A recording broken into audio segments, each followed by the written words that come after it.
नेपाल में प्रदर्शनकारी जेनजीज ने एक बड़ी मांग कर दी है। जी हां, बालेन शाह को अंतरिम पीएम बनाने की मांग की उन्होंने।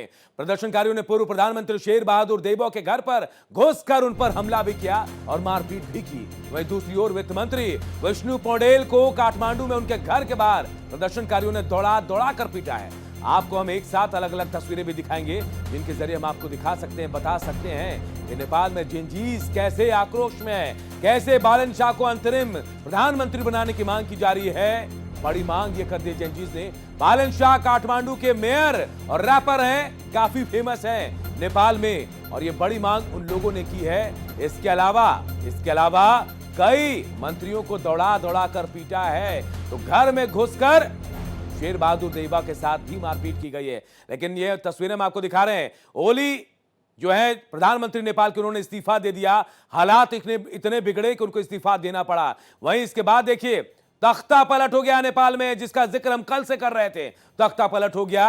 ओली भागे कि जो कि ओली को ऐसा कहा जा रहा था कि ओली दुबई जा सकते हैं, और यही कहा जा रहा है कि ओली को सेना ने अपने कब्जे में लिया। फिलहाल उनकी सुरक्षा घेरे को बढ़ा दिया है। मंत्री भाग रहे हैं अपने घरों को छोड़कर।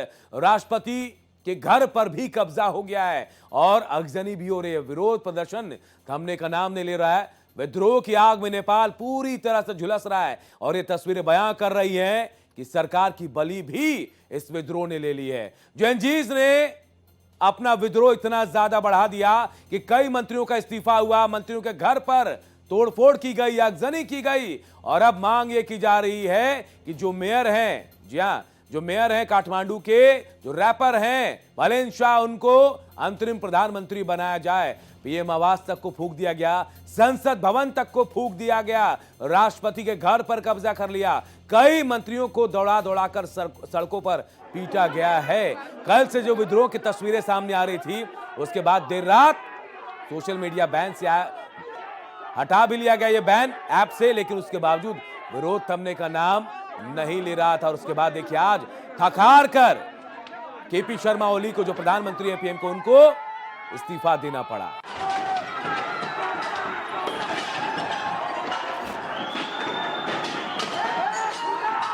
तो मंत्रियों के घर पर किस तरह पथराव किया गया, आप देखिए ये तस्वीरें जो बयां कर रही है कि कैसे तख्ता पलट हुआ। और ये राष्ट्रपति को जो इस्तीफा सौंपा है केपी शर्मा ओली ने, प्रधानमंत्री नेपाल ने, और अपना इस्तीफा सौंपने के बाद राष्ट्रपति ने उसे स्वीकार भी कर लिया है। एक एक अपडेट हम आपको नेपाल से जुड़ी बता रहे हैं, कैसे विद्रोह हुआ। ये दो तस्वीरें बता रहे हैं, जिसका असर हुआ कि प्रधानमंत्री ओली को नेपाल के पीएम पद से इस्तीफा देना पड़ा।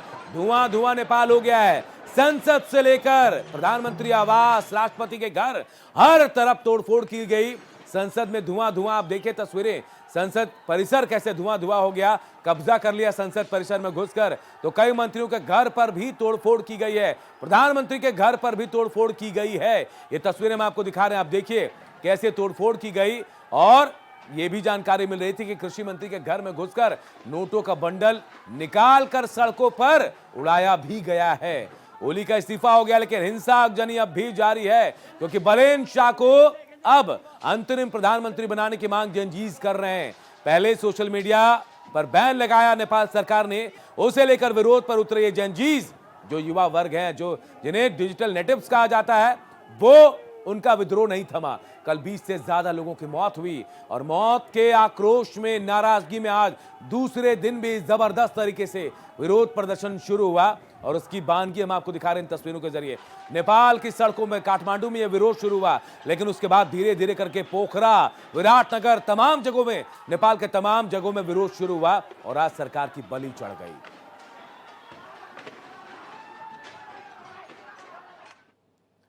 एक और बड़ी खबर इससे जुड़ी आपको बता रहे, भारत नेपाल बॉर्डर पर अलर्ट जारी कर दिया गया है। सिलीगुड़ी के पानी टंकी इलाके में अलर्ट है। सीमा पर पुलिस बल की तैनाती कर दी गई है। अधिकारियों को हाई अलर्ट पर रहने के आदेश दिए गए हैं। सीमा पार गतिविधियों पर भी कड़ी निगरानी भारत सरकार की तरफ से रखी जा रही है। तो सिलीगुड़ी के पानी टंकी पर देखिए पुलिस फोर्स की तैनाती की गई है। सीमा पर तैनाती पुलिस फोर्स की गई है। अधिकारियों को हाई अलर्ट पर रहने को कहा गया है। सीमा पार गतिविधियों पर भी निगरानी केंद्र की तरफ से रखी जा रही है, क्योंकि भारत का पड़ोसी है नेपाल, बेहतर संबंध है। ऐसे में हर एक जो कार्रवाई वहां हो रही है उस पर पूरे निगरानी भारत की भी है। हम तस्वीरें भी आपको दिखा रहे हैं। इन तस्वीरों को देखकर आप समझ सकते हैं नेपाल में हालात कैसे हैं। हालात इतने बेकाबू कि प्रधानमंत्री केपी शर्मा ओली को इस्तीफा देना पड़ा, सेना को उनको अपनी सुरक्षा घेरे में लेना पड़ा, राष्ट्रपति के घर पर कब्जा कर लिया प्रदर्शनकारियों ने। यही नहीं, 4 मंत्रियों का इस्तीफा हो गया है, लेकिन मंत्रियों को दौड़ा दौड़ा कर जेनजीज सड़कों पर पीटते भी नजर आ रहे हैं और सरकार बेबस है। देखिए मंत्रियों के घर पर कैसे पथराव किया गया, संसद पर कैसे कब्जा किया गया, और ये सब युवा वर्ग के युवा वर्ग हैं, जो जेनजीज हैं, वो हैं भविष्य नेपाल का, जिन्होंने तख्ता पलट दिया, नेपाल का भविष्य बदल दिया। और अब बालेन शाह जो काठमांडू के मेयर हैं, रैपर हैं, खासे फेमस हैं, उनको अंतरिम प्रधानमंत्री बनाने की मांग की जा रही है। हम आपको भारत एक्सप्रेस पर हर एक अपडेट पल पल की बता रहे हैं, क्या इनसाइड स्टोरी थी, कैसे ये विरोध शुरू हुआ, क्योंकि नेपाल में पिछले 3 से 4 सालों में बड़े बड़े भ्रष्टाचार हुए हैं और ये भ्रष्टाचार धीरे धीरे इन जेनजीज का गुस्सा बढ़ा रहा था। बताया जाता है कि 70 लाख से ज्यादा आबादी नेपाल की जो है वो बाहर है, क्योंकि नेपाल में बेरोजगारी थी और ये लोग बाहर बिल्कुल छोटी नौकरी कर रहे हैं, कहीं कोई खाना बना रहा है, कोई किसी घर में साफ सफाई का काम कर रहा है, और इसी से नाराजगी थी। जबकि नेपाल के जो ज्यादातर जो राजनेता हैं, उनके बच्चे विदेशों में पढ़ाई कर रहे हैं, विदेशों में बड़ी नौकरियों पर हैं, इनसे नाराज होकर इन लोगों ने ये विद्रोह किया। देखिए घर में कैसे तोड़फोड़ की गई, मंत्रियों के गाड़ियों को आग के हवाले किया गया है और बाकायदा वीडियो भी बनाया गया है। ये विद्रोह की तस्वीरें मैं आपको दिखा, देखिए कैसे तोड़ा जा रहा है दरवाजों को, कैसे तोड़ा जा रहा है। ये 3 तस्वीरें मैं आपको दिखा रहे हैं नेपाल की, और एक अपडेट इन तस्वीरों के जरिए संसद में हजारों की संख्या में ये प्रदर्शनकारी घुसे, वहां कब्जा कर लिया। उसके बाद मंत्री के घर पर, राष्ट्रपति के घर पर भी कब्जा किया गया, तोड़फोड़ की गई, सड़कों पर आगजनी, गाड़ियों को तोड़ा फोड़ा गया, नेपाल पुलिस की कई गाड़ियों को आग के हवाले किया गया। और ये तस्वीरें जो बयां कर रहे कि नेपाल इस वक्त किस हालात से गुजर रहा है, सड़कों पर हिंसा हो रही है, युवा देश का भविष्य नेपाल का वो सड़कों पर आ गया, और 20 लोगों की मौत से नाराजगी इतनी भड़की कि सरकार को अपना सब कुछ छोड़कर यहां से हटना पड़ा। नेपाल की लाइव तस्वीरें हम आपको दिखा रहे हैं, तीसरी जो विंडो है उसमें लाइव तस्वीरें, जहां जेनजीज अपना विरोध दिखा रहे हैं, सड़कों पर धुआं हर तरफ नेपाल में। और ये तस्वीरें बयां कर रहे हैं कि नेपाल में हालात बहुत बिगड़ चुके हैं। अगर अब भी कंट्रोल पे चीजें नहीं आई तो हालात और ज्यादा बिगड़ सकते हैं। और युवाओं में देखिए स्कूली बच्चे हैं, कॉलेज जाने वाले बच्चे हैं, और छोटे महिला पुरुष सब शामिल हैं और एक सुर में विरोध कर रहे हैं। और ये विरोध की वजह सिर्फ सोशल मीडिया बैन नहीं है, पिछले 3-4 सालों में जो भ्रष्टाचार नेपाल में हुए हैं उसके बाद की तस्वीर हम आपको दिखा। देखिए कैसे संसद भवन पर कब्जा हुआ, टंकियों को फोड़ा जा रहा है, आप देखिए आग के हवाले कर दिया गया संसद भवन को। नेपाल सुलग रहा है नेपाल। और उसके बाद की तस्वीरें हम आपको दिखा रहे हैं, हर तरफ नेपाल में आगजनी है, तोड़फोड़ हो रही है, सड़कों पर आग जलाकर विरोध प्रदर्शन किया जा रहा है, कई बड़े नेताओं के घरों पर आगजनी की गई है, सांसदों ने इस्तीफा दे दिया विरोध में, विपक्ष के जो सांसद हैं उन्होंने इस्तीफा दिया है। और इस्तीफा देने के बाद हालांकि लोग का देश है, ये नेता लोग सब भाग गया, ये नेता लोग काम चोर है, भ्रष्टाचारी है, और ये देश के लिए ये जिन्होंने 2 दिन में सब कुछ कर दिया।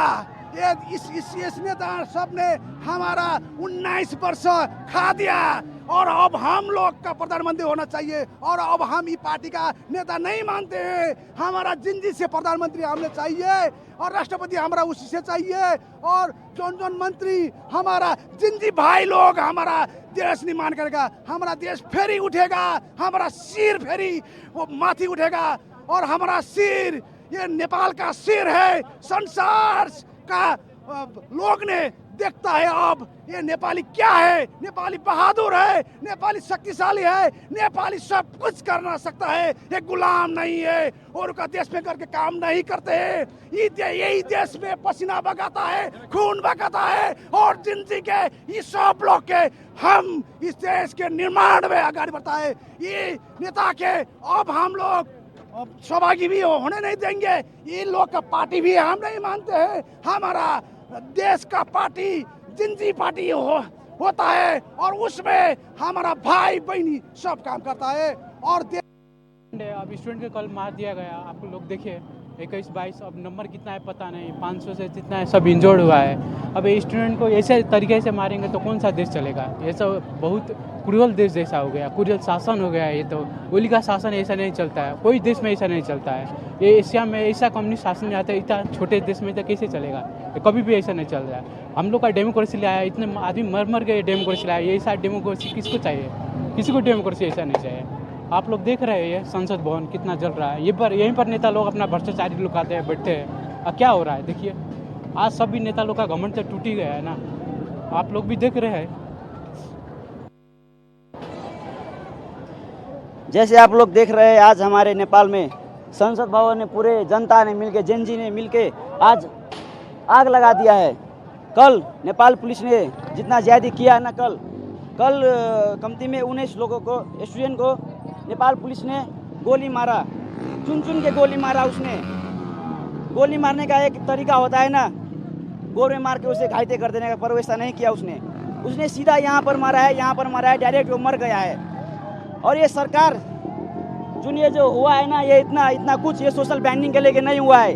हम लोगों को चाहिए यूथ लीडर चाहिए। अब हम लोग परिवर्तन खोज रहे हैं। ये बूढ़े लोग है ना, ये बूढ़े जब लीडर है ना, वो हम लोग अब वक्त हो गया है, अब नहीं चाहिए, हमारा यूथ चाहिए। अब सब जेनजी का मांग है youth. My name is Akash Yadav and I am from Apex College.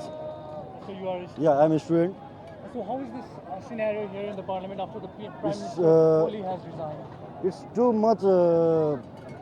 You are seeing, I have no words for this. All the people of our countries and youth with the students are coming here for protest, and finally they ran out of country. They are the murderers of our nation. They killed our 14 years children on gunshot in head, and this is very brutal for our Nepal country. And I hope that now coming next PM will be good as well as by seeing this scenario. And I would like to say that please जनता हामी एक भएर यसरी नै जाउँ हैन। जसले जस्तो गर्छ त्यसलाई त्यस्तै देखाउँ, लखेट्नु पर्छ, नभए हाम्रो खुन चुसेर हामीलाई नै मार्छन्। तो नेपाल में विरोध प्रदर्शन हो रहा है और युवाओं को आप सुन रहे थे, आप कह रहे हैं कि अब युवा सरकार चाहिए, अब पुरानी सरकार नहीं चाहिए, क्योंकि वो साफ कह रहे हैं कि ये सब कुछ जो नेपाल में हो रहा है, नेपाल जिस तरह से जल रहा है, ये सिर्फ सोशल मीडिया बैन की वजह से नहीं है, जो भ्रष्टाचार हुआ था उसे लेकर ये सब हुआ। देखिए, अभी मेरे विचार से जहाँ तक नेपाल की बात है तो ये बिल्कुल एक ही दिन हुआ है, तो आगे चलते हुए हम देखेंगे जो हालात कैसे आगे बढ़ते हैं। जहाँ तक और उसके ऊपर भारत को बहुत पैनी नज़र रखनी पड़ेगी। भारत के बहुत ही वहाँ पर कनेक्शंस हैं, कॉन्टैक्ट्स हैं, उन सबको सक्रिय करना पड़ेगा, उन सब के साथ बातचीत करनी पड़ेगी, जिससे कि वहाँ पर अशांति और ज़्यादा नहीं बढ़े, वायलेंस और नहीं बढ़े। तोड़ फोड़ जैसे उन्होंने किया है, प्रधानमंत्री के घर में किया है, पूर्व प्रधानमंत्रियों के घर पर किया है, पार्लियामेंट पर किया है, तो उस सब की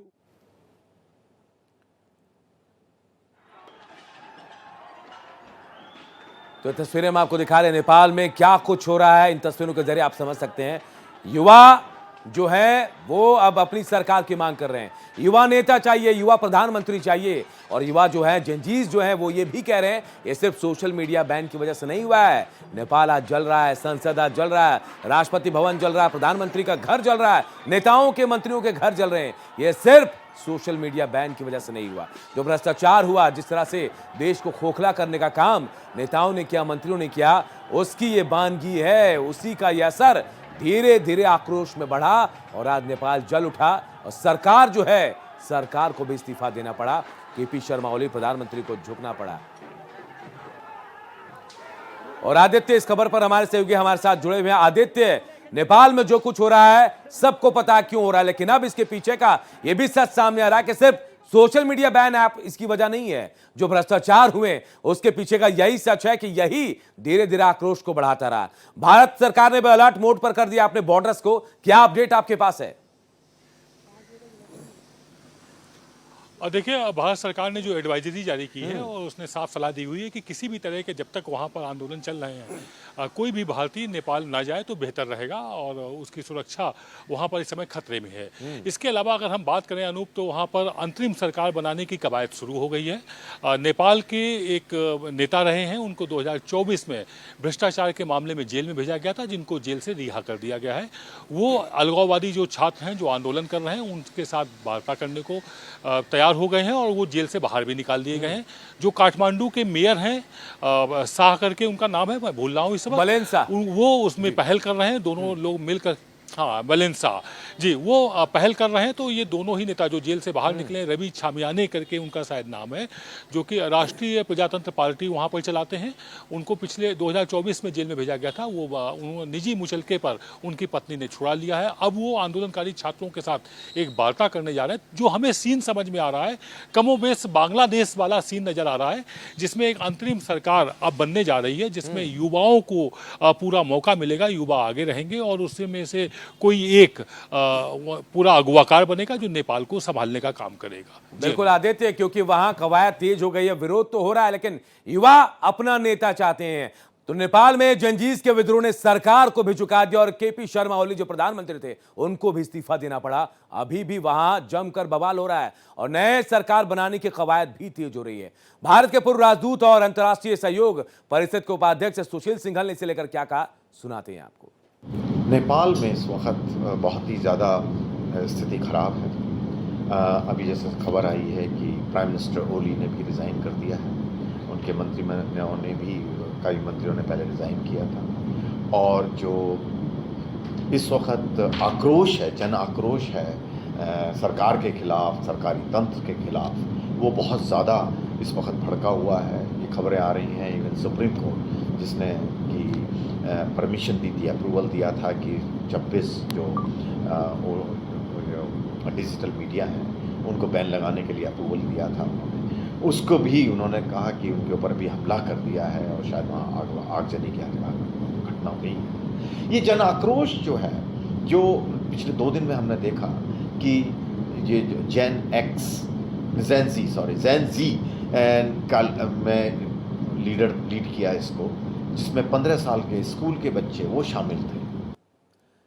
तो नेपाल के हालात अब सबको पता है कि क्या हो रहा है वहां पर। अब भी वहां हंगामा, दंगे, फसाद सब हो रहे हैं। आप देखें, हिंसा हो रही है। सरकार को वहां से इस्तीफा भी देना पड़ा प्रधानमंत्री केपी शर्मा ओली को। और उसके बाद आपने देखा तमाम जो मंत्री हैं, 4 मंत्रियों का इस्तीफा हुआ। लेकिन अब भी नाराजगी है, लोग नाराज हैं। आदित्य हमारे सहयोगी हमारे साथ लगातार जुड़े हैं। आदित्य, जिस तरीके से वहां अब भी हंगामा हो रहा है, अब युवा ये कह रहे हैं कि युवा उनको सरकार चाहिए। अब यह मान लिया जाए कि युवाओं की ही चलेगी नेपाल में, युवा जो चाहेंगे वही होगा।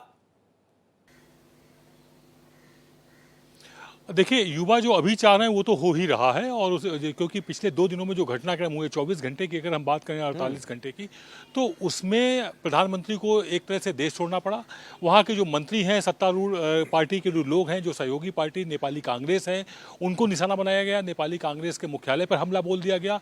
ये सब युवाओं के द्वारा किया गया है। और उधर इन युवाओं को नेपाल के सभी प्रबुद्ध वर्ग ने साथ दिया हुआ है। फिर वो चाहे काठमांडू के बालेंसा जो मेयर हैं वो हों, या फिर जो बाकी नेता हैं, खुद पूर्व राजा रहे हैं, उन्होंने, ज्ञानेन्द्र शाह ने भी इनके इसको समर्थन दिया हुआ। तो इससे इतना तो साफ हो गया है कि ये युवा यूं ही आंदोलन के लिए नहीं आए हैं। इनके पीछे एक बड़ी ताकत है, बड़ी शक्तियां लगी हुई हैं जो इनको आगे आने का काम कर रही हैं। और इसके बहाने वहां तख्ता पलट का काम किया गया है। तख्ता पलट चुका है। अब नई सरकार के बनाए जाने, अंतरिम सरकार के बनाए जाने की कवायद बांग्लादेश की तर्ज पर शुरू हो गई है, जिसमें राष्ट्रीय प्रजातंत्र पार्टी के जो प्रमुख रहे रवि छामियाने, वो और मेयर काठमांडू, दोनों ही बैठ करके रूपरेखा तय कर रहे हैं। रूपरेखा तैयार हो गई है और ये वो रूपरेखा थोड़ी देर में हम लोगों के सामने आ जाएगी। शायद देखिए देर शाम तक पूरी तस्वीर भी, पिक्चर भी साफ हो जाएगी। आदित्य, जिस तरह से जेनजीज का आंदोलन शुरू हुआ, उसके बाद सरकार को भी वहां से हटना पड़ा। केपी शर्मा ओली को अपना रिजाइन देना पड़ा। 4 मंत्रियों का इस्तीफा हो गया। कल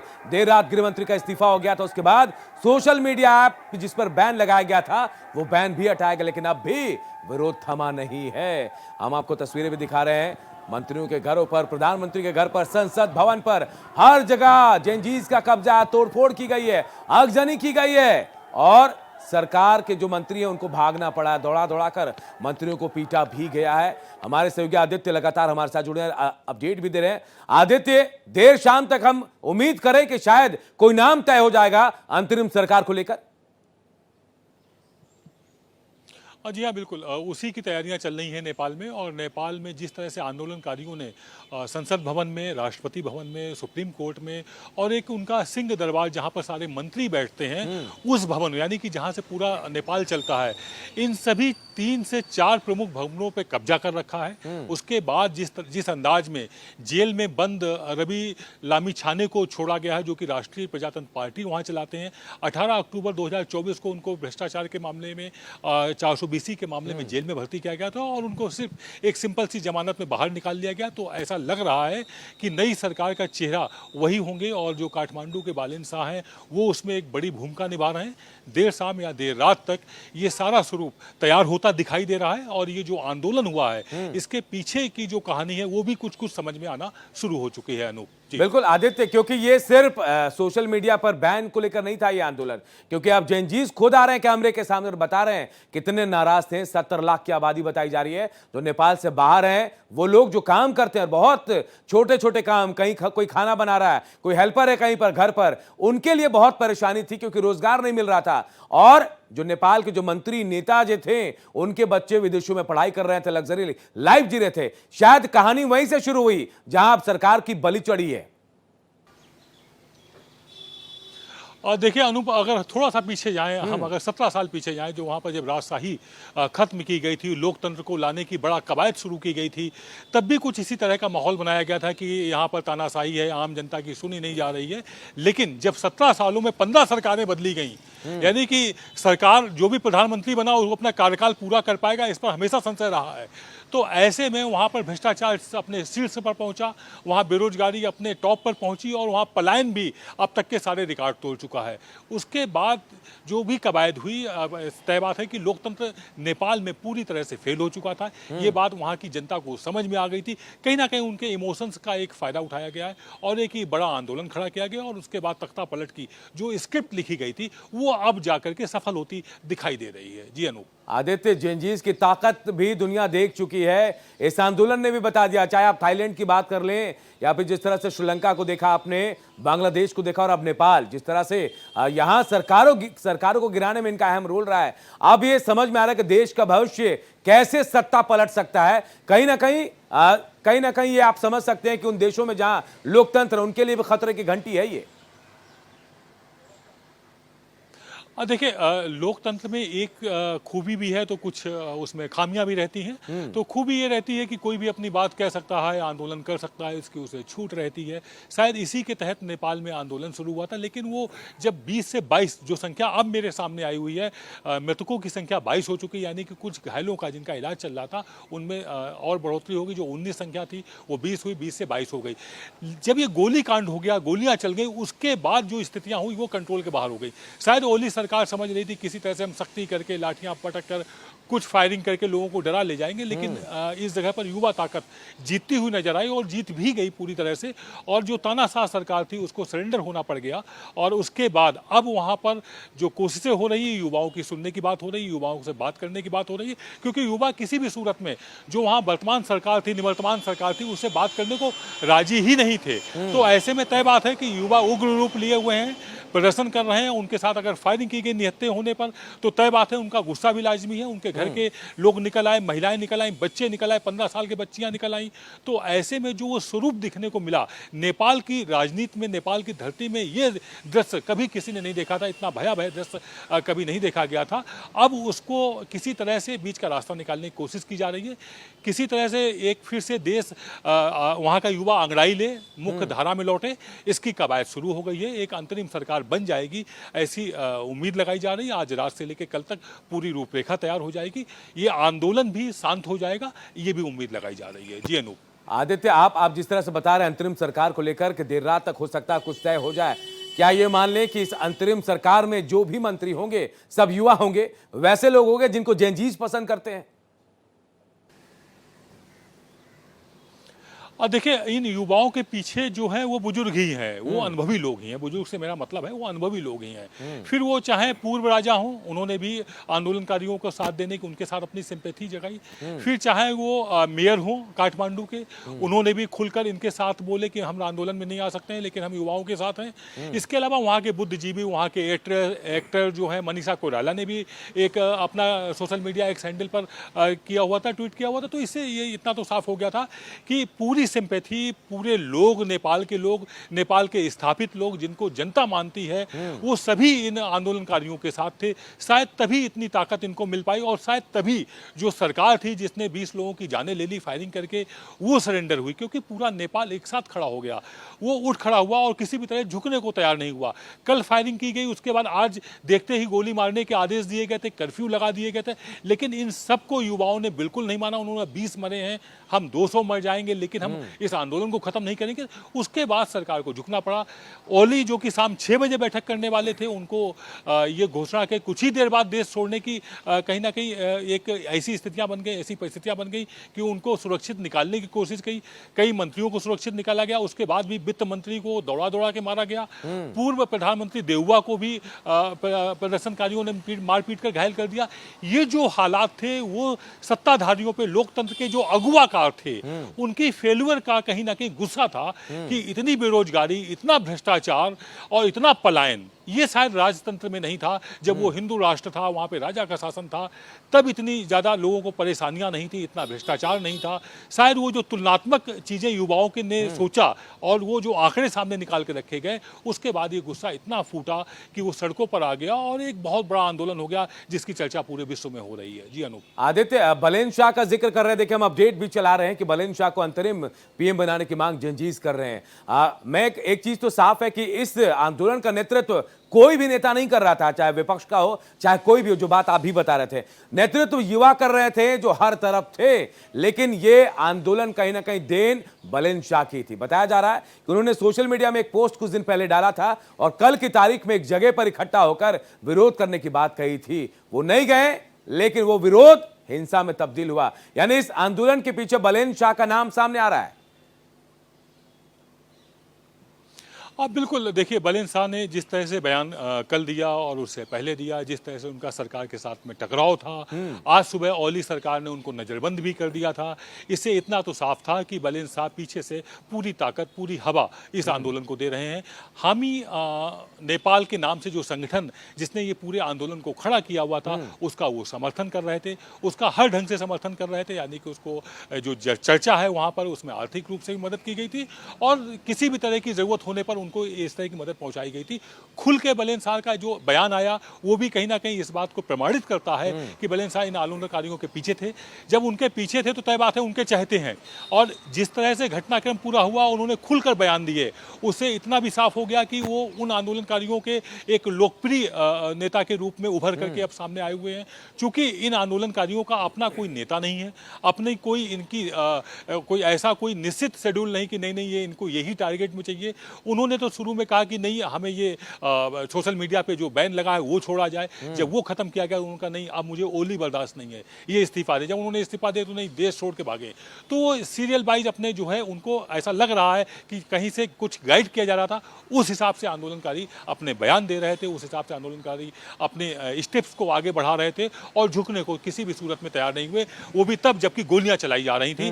तो ये एक बड़ा आंदोलन था, एक बड़ा क्रांतिकारी क्रांति देखने को मिली नेपाल की धरती में। अब तक के इतिहास में कभी ऐसा देखने को नहीं मिला हुआ था। देखिए, इतिहास में आदित्य ये भी नहीं हुआ कि संसद परिसर में कोई आंदोलनकारी या प्रदर्शनकारी घुसा, लेकिन यहां तो संसद परिसर में घुसकर उसे आग के हवाले कर दिया गया। किसी राष्ट्रपति के घर पर कब्जा नहीं किया गया, जो नेपाल में हुआ। प्रधानमंत्री के घर पर कब्जा नहीं किया गया, जो नेपाल में हुआ। पूर्व प्रधानमंत्री को मारा नहीं गया, यह नेपाल में हुआ। वो सब कुछ हो गया है नेपाल में। लेकिन क्या यह हिंसा जो अब भी भड़की हुई है, इतनी आसानी से थम जाएगा, लग रहा है? देखिए अनूप, जब कोई जिम्मेदारी पर पहुंचता है, आप अगर एंकर होते हैं, हम अगर रिपोर्टर होते हैं, तो हम लोगों की एक सामाजिक और नैतिक जिम्मेदारी बन जाती है और मर्यादाएं हो जाती हैं। अगर उस पर सवाल खड़े होने लग जाएं तो फिर तय बात है कि कुछ गड़बड़ है। तो नेपाल के जिन सत्तासीनों को, जिन अनुभवी लोगों को, जो नेपाल के अगुवाकार बने, जब उन्होंने वहाँ भ्रष्टाचार को शीर्ष पर पहुँचा दिया, भ्रष्टाचार के सारे रिकॉर्ड तोड़ दिए, बेरोजगारी के रिकॉर्ड तोड़ दिए, पलायन का रिकॉर्ड टूट गया, तो तय बात है कि सवाल तो खड़े होंगे। जब सवाल पूछे गए तो वो गुर्राने लगे, तो वो सत्ता की धौंस दिखाने लगे।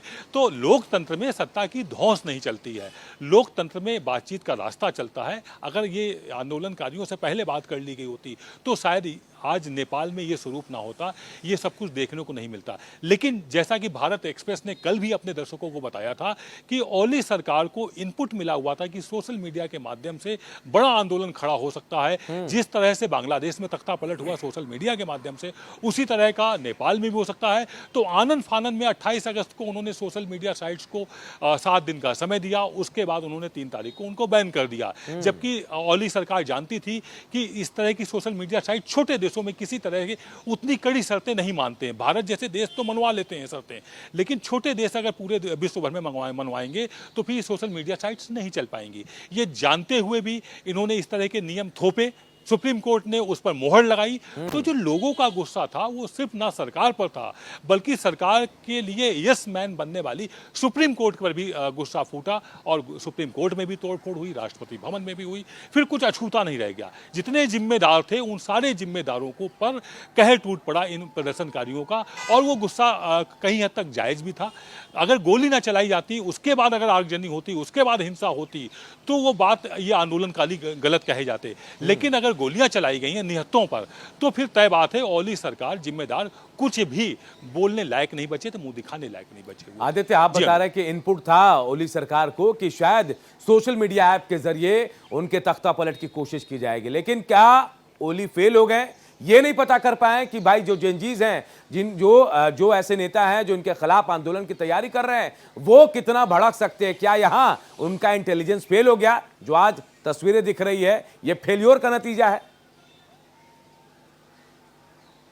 अब बिल्कुल देखिए, इसमें तो कोई दो राय बची नहीं कि ओली सरकार एसडीओ सम्मेलन में जाकर के प्रधानमंत्री ओली पहुंचे हुए थे। उन्हें मालूम ही नहीं था कि उनके देश में क्या कुछ अंगड़ाई हो रही है, युवा किस तरह की क्रांति करने जा रहे हैं। अगर उन्हें इस बात का थोड़ा भी आभास होता तो शायद वो देश में रहते और देश की स्थितियों को संभालने की कोशिश करते। दरअसल एक आंदोलन पिछले महीनों भी शुरू हुआ था अनूप, नेपाल में, जिसमें राजशाही को फिर से वापस लाने की कवायद शुरू की गई थी। लेकिन ओली सरकार कहीं ना कहीं उसको थामने में, उसको कंट्रोल करने में, नियंत्रित करने में सफल हो गई थी। उन्हें उम्मीद थी कुछ उसी तरह का कमोबेश एक आंदोलन खड़ा होगा जिसको हम दबा ले जाएंगे, जिसको हम कुचल देंगे। उसी सोच ने, उसी उनके अहंकार ने कल जो कराया, फायरिंग करा दी निहत्तों पर, वो कहीं ना कहीं इनको बहुत ज़्यादा घातक साबित हुआ ओली सरकार पर। और ओली सरकार का एक तरह से खात्मा ही हो गया, जिसमें नेपाली कांग्रेस, जिसके मंत्रियों ने इस्तीफे देने की शुरुआत की, क्योंकि वो भाप चुके थे स्थिति क्या है, अब ये स्थिति कंट्रोल में आने वाली नहीं है। लास्ट में जाकर के कोई ऑप्शन नहीं बचा, तब ओली प्रधानमंत्री पद से इस्तीफा देते हैं। जब नेपाली कांग्रेस के महामंत्री इस्तीफा मांगते हैं, नेपाली कांग्रेस के 4 मंत्री इस्तीफा दे देते हैं, तब जाकर के वो उनके सामने कोई अब रास्ता ही नहीं बचा था, तब उन्होंने इस्तीफा दिया। काफ़ी देरी कर दी और ये सब कुछ भापने में पूरी तरह से ओली सरकार चूक गई, तभी शायद ये पूरी तरह बिल्कुल आदित्य, उनका इंटेलिजेंस फेल हो गया। वो ये भाप नहीं पाए कि जेनजीज जो हैं वो कैसे आंदोलन की तैयारी कर रहे हैं। वहां जेनजीज जो हैं अब भी विरोध प्रदर्शन कर रहे हैं और जो सड़कें हैं वहां आग लगाया जा रहा है, गाड़ियों को आग के हवाले किया जा रहा है, नेताओं के, मंत्रियों के घरों पर आग लगाया जा रहा है, संसद भवन पर कब्जा है जेनजीज का जो आंदोलन कर रहे हैं। यही नहीं, राष्ट्रपति के घर पर भी कब्जा है, प्रधानमंत्री के घर पर भी कब्जा कर लिया है। सवाल ये कि आखिर ये विद्रोह कब थमेगा, क्योंकि ये भी कहा जा रहा है कि अंतरिम सरकार के गठन की तैयारी चल रही है। हमारे सहयोगी आदित्य हमारे साथ जुड़े हैं। आदित्य, जानकारी तो ये भी मिल रही है कि सेना प्रमुख भी अपील कर रहे हैं लोगों से कि सरकार का इस्तीफा हो गया, इस्तीफा मंजूर हो गया है, सो अब उपद्रव ना हो, देश का नुकसान होगा। ऐसे में अपील कर रहे हैं कि शांति बनाए रखे। क्या शांति बनाए रखने की अपील मानेंगे ये जेनजीज? बिल्कुल देखिए जो सेना ने कदम उठाया हुआ है, सेना ने आज सुबह ही जब आंदोलनकारियों का रुख देखा था अनूप, तो एक इमरजेंसी मीटिंग बुलाई हुई थी सेना प्रमुख ने नेपाल के जो हैं, और उसके बाद उन्होंने एक पूरी रणनीति बनाई थी कि कैसे अगर स्थिति बहुत ज़्यादा नियंत्रण के बाहर होती है तो उसको कैसे कंट्रोल में किया जाए, क्योंकि पुलिस के खिलाफ गुस्सा आंदोलनकारियों का बहुत ज़्यादा था। फायरिंग सीधे पुलिस ने की हुई थी, स्टेट फायरिंग की हुई थी, जिससे लोग गुस्साए थे। ऐसे में सेना का एक बड़ा रोल आता है कि वो उस पर एक बार विश्वास बना रहता है। तो अब जबकि सेना प्रमुख वहां की अपील कर रहे हैं, प्रधानमंत्री को हटा दिया गया है, मंत्रिमंडल के तमाम मंत्रियों ने इस्तीफा दे दिया गया है। एक तरह से कहे तो ओली सरकार अब अस्तित्व में नहीं है, अगर है भी तो उसका कोई मतलब नहीं रह गया है। अंतरिम सरकार बनाए जाने की कवायद शुरू कर दी गई है। तो ऐसे में उम्मीद है कि अब आंदोलनकारी अपना रुख नरम करेंगे। जिस तरह से वो आगजनी कर रहे थे, जिस तरह से सरकारी संपत्तियों को निशाना बना रहे थे, या सरकार के जो मंत्री हैं उनको निशाना बना रहे थे, पूर्व प्रधानमंत्री को निशाना बनाया हुआ था, अब उम्मीद ऐसी लगाई जा रही कि अब उनका शांत होगा और अब आगजनी या हिंसा की जो घटनाएं हैं वो थमेंगी। लेकिन इसके लिए थोड़ा सा और इंतजार करना होगा। जब तक अंतरिम सरकार अस्तित्व में नहीं आ जाएगी तब तक आंदोलनकारियों का ये गुस्सा, ये उनका आंदोलन, ये विरोध प्रदर्शन हमें लगता है सड़क पर लगातार जारी रहेगा। अंतरिम सरकार का जब गठन होगा, जो अगुवाकार होगा वो जब अपील करेगा तो उसका असर इन आंदोलनकारियों पर देखने को मिलेगा। आदित्य, एक डिमांड जो इनकी तरफ से और हो रही है, अभी तो जो आप बता रहे हैं, जो हम बता रहे हैं दर्शकों को कि नई सरकार बनाने की पहल की जा रही है। युवा चाहते हैं कि युवा नेता हो, युवा प्रधानमंत्री हो, लेकिन एक मांग जो मांग इनकी तरफ से उठाई जा रही है जेनजीज की तरफ से कि जिन लोगों ने गोली चलाई है, जो पुलिस वाले हैं, उन पर एक्शन होना चाहिए, ये मांग है। और शायद मुझे ऐसा लगता है कि नई सरकार के गठन के बाद उन लोगों पर भी एक्शन होगा जिनको लेकर आरोप लगाए गए भ्रष्टाचार को लेकर, और शायद पीएम ओली का भी नाम उसमें होगा, उन पर भी हो सकता है केस दर्ज कर कार्रवाई की जाए।